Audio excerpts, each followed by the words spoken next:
د کنجدو تیل او د منیو زیاتول.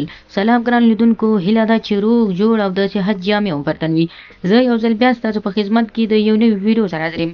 هیله ده چې د پام وړ مو وګرځېږي. تر هر څه دمخه باید یادونه وکړم که زموږ چینل مو نه وي سبسکرایب کړی نو زموږ چینل سبسکرایب کړئ او په خوا کې ورسره د ګونګړي نشان ووهئ. مننه. د کنجدو تیلو سره څنګه هغه خلک چې موټي ډېر وهلي په 3 ورځو کې خپل پاور دومره زیات کړو چې د کنټرول څخه هم له باندې ووځي. که غواړئ چې د کنجدو تیلو سره تاسو خپل منی قوي کړئ نو دغه ویډیو تر پایه راسره اوسئ. د کنجدو تیلو سره داسې خلک دي چې هغه خلک په ځوانۍ کې یې ډېر د لاس کار کړی وي، دومره ضعیفه شوي وي چې په یو ځل کوروالي سره یې بیا هم زنګنونه او هم د ملا هر بدن او هر غړی بېلابېل درد کوي. د دې لپاره ما تاسو ته نن داسې یوه خاص نسخه راوړې چې تاسو کولی شئ په یوه میاشت کې د دغې نسخې د استعمال سره خپل هغه پاور چې تاسو له لاسه ورکړی وي چې ډېر ټیم تاسو پرې خواري کړې وي ځای ته نه وي راغلی، نو کولی شئ د کنجدو تیلو سره تاسو ځای ته راولئ.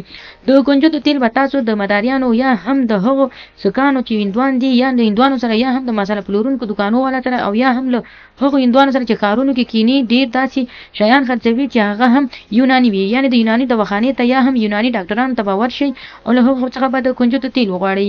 د کنجدو تیل مو چې کله واخیستو نو تاسو به دا راوړئ او د 2 دانو یا هم د 3 دانو د اصلي کورنۍ هګیو سره به یې ګډ کړئ.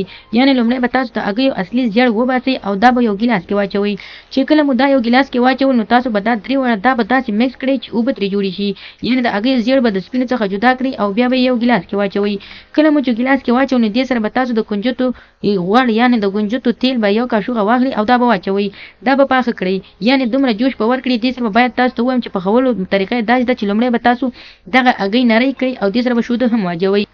کله مو چې شوده واچوئ نو دې سره به تاسو یو کاشوغه د هغه کاشوغه چې په عام خوراک کې استعمالیږي دا به تاسو واخلئ او د هګیو او شودو سره به یې ګډ کړئ، یعنې یوه کاشوغه به ګډ کړئ. دا به تاسو تر نیم ساعته پورې پرېږدئ. کله مو چې د ګیس څخه راکښته کړئ نو نیم ساعت به یې تاسو پرېږدئ چې د دې ښه بخار کیني او ښه یخ شي. له هغه وروسته به تاسو دا راواخلئ او په نهاري به یې هر سهار خورئ.